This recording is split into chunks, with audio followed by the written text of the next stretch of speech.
In search of a financial opportunity to pay off student loans, a young Black American woman moves to South Korea to work.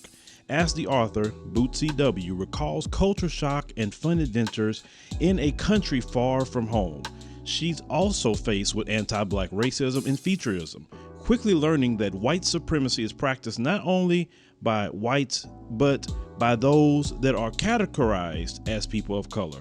Based on her 10 years of living abroad, the book, Ago Igo, compares and contrasts Korea versus the United States on subjects such as code, communal living, racism, effective protests, global alliances, warrior class, music, political correctness, health, aging, money, and the coronavirus. This blunt memoir is uncomfortable, humorous, and educational. Help fight propaganda and mainstream agendas by picking up a copy of Ago Igo on Amazon.com.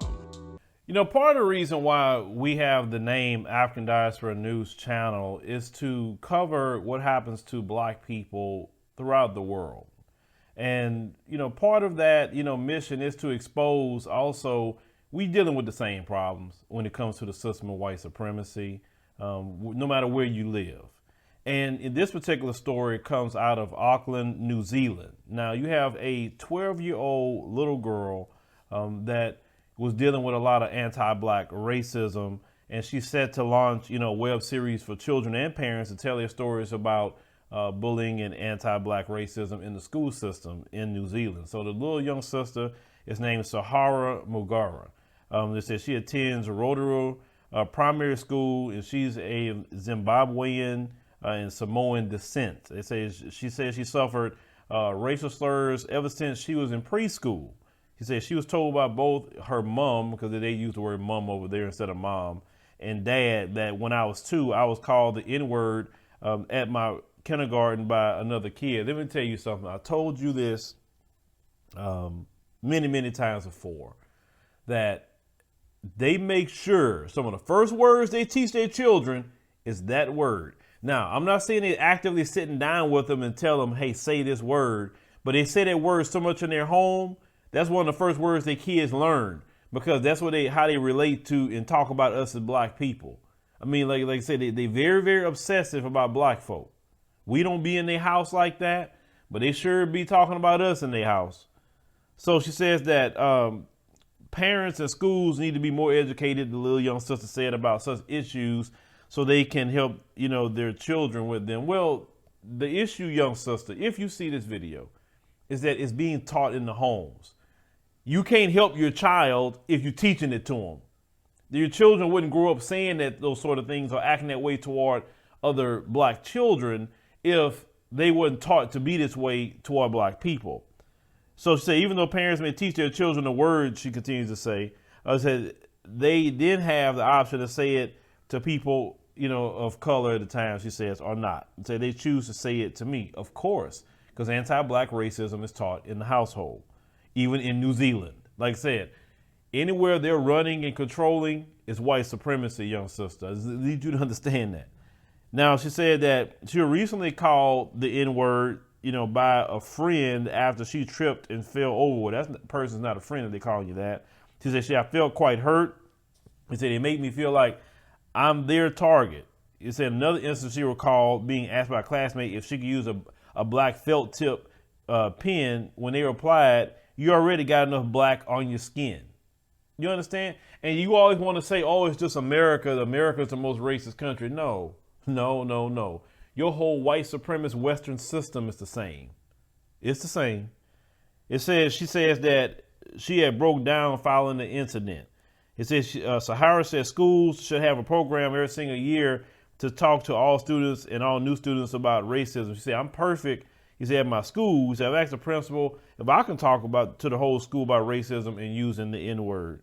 She said she likes specifically, to talk to the juniors so they know what is acceptable to say and what isn't, is when interacting with Black friends. Once again, and I'm going to repeat this, you can't be my friend calling me an N-word. Sorry, you just can't be my friend.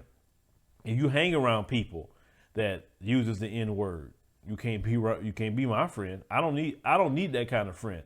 It's like that song say, I can do bad by myself.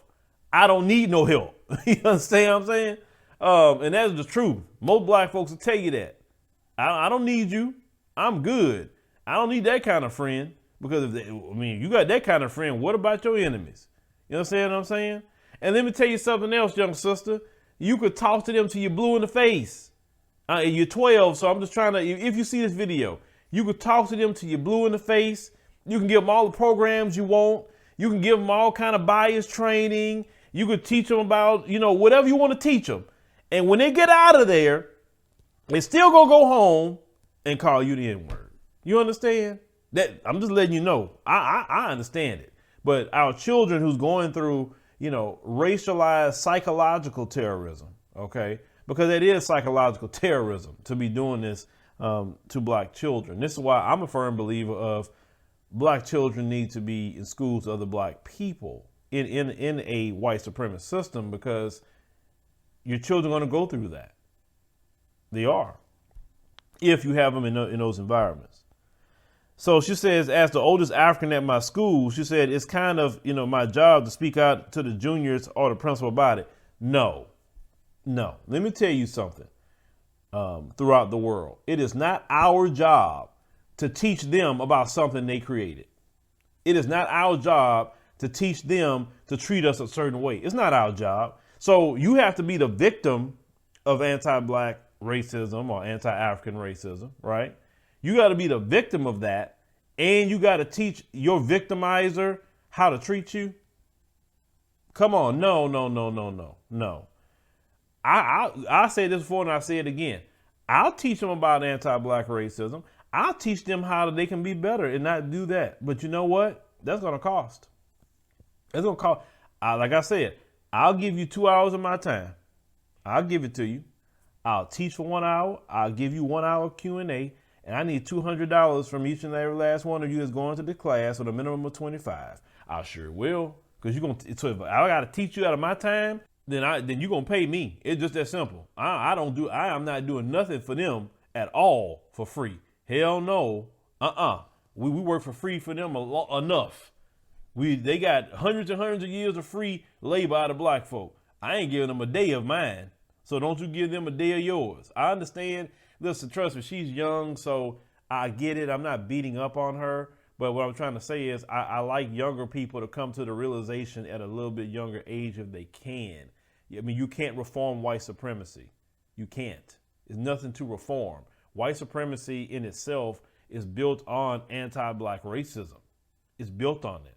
It's a doctrine of demons, okay? There's nothing good about it. There's nothing you can reform. You can't reform the devil. The only thing even God himself say, the devil has to be destroyed, in the pits of hell. That's what he got to go. Understand? There's no reforming the devil. So there's no reforming white supremacy. There's no reforming of that. You can't teach that. They got to come to their own realization themselves. If they, now human beings, could turn around. But what I don't like when it comes to children is that older generation, really crippling the younger generation. And the thing is, the world's getting more blacker, more browner, more, different people all over the world. Okay.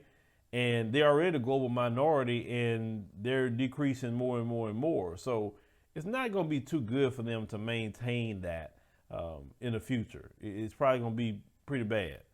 So now the mom came out and said that her daughter, always wanted to, speak to the school about the racism. But the mom said, listen, expelling children isn't enough.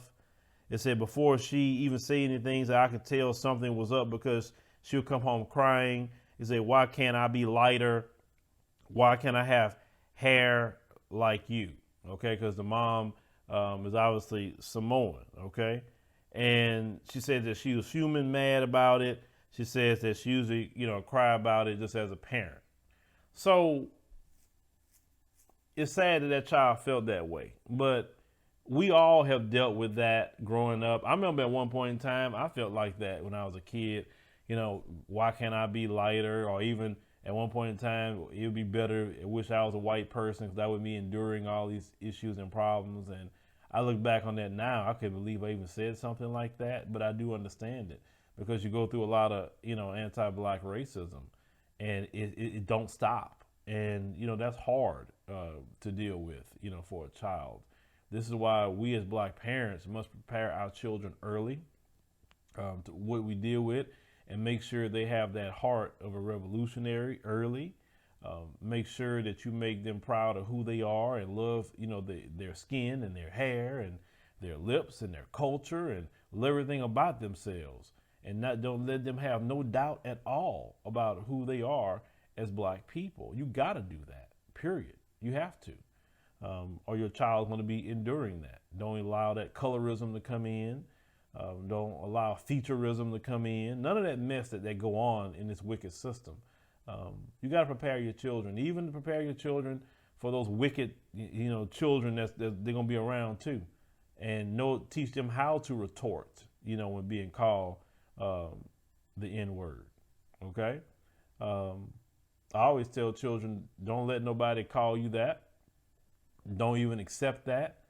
And don't get your feelings hurt by it either. You got to teach that, because I don't like a word being used on black folks that you just breaking down over.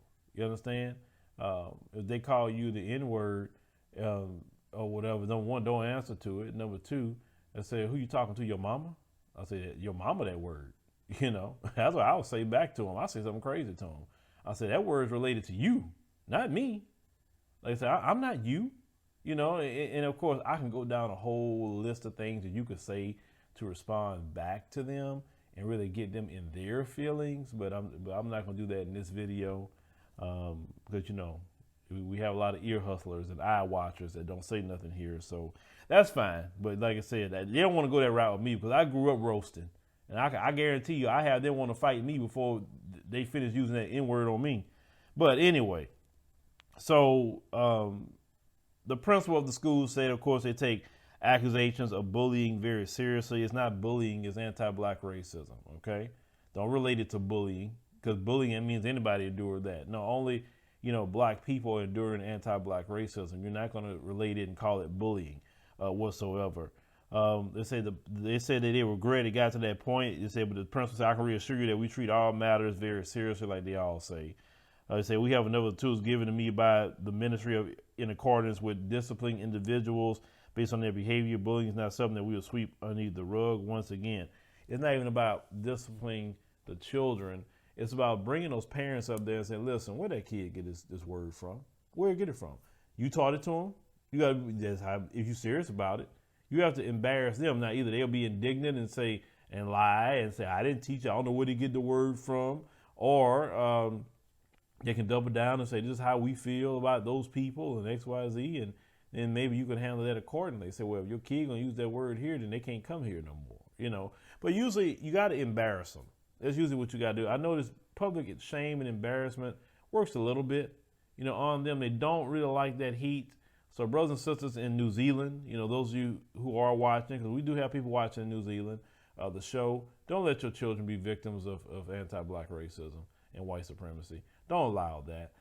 Defend your child and your children with all costs. Call it out much as possible. New Zealand run around and saying they're liberal, so call it out. I don't see why you shouldn't. If they don't give you attention on the media, put it on social media. I always tell people your first place to go to the media is social media. Don't wait for a platform like ours to eventually pick it up or somebody else. You have a responsibility of putting it out first. Because sometimes you guys putting it out first is how we get to see it. But leave me a comment. Let me know what you think about the situation with our little young sister out here in Auckland, New Zealand, going through this anti-black racism. But, if you look on and just do the research, what I'm about to tell you, in New Zealand, they got certain places, even to this day, with racial slur names. Now, just in 2016, New Zealand had to rename a place called N-word Head. Yes, that's what it was called. They had plenty of places with the N-word in it in New Zealand. And they just recently had to change some of that because, people are calling these things out. So it's definitely a history of, racism, white supremacy. But I told you guys, anywhere the British Empire landed, white supremacy murder, rape, etc. came along with them. So this is the legacy of just, the queen over there. That's their legacy.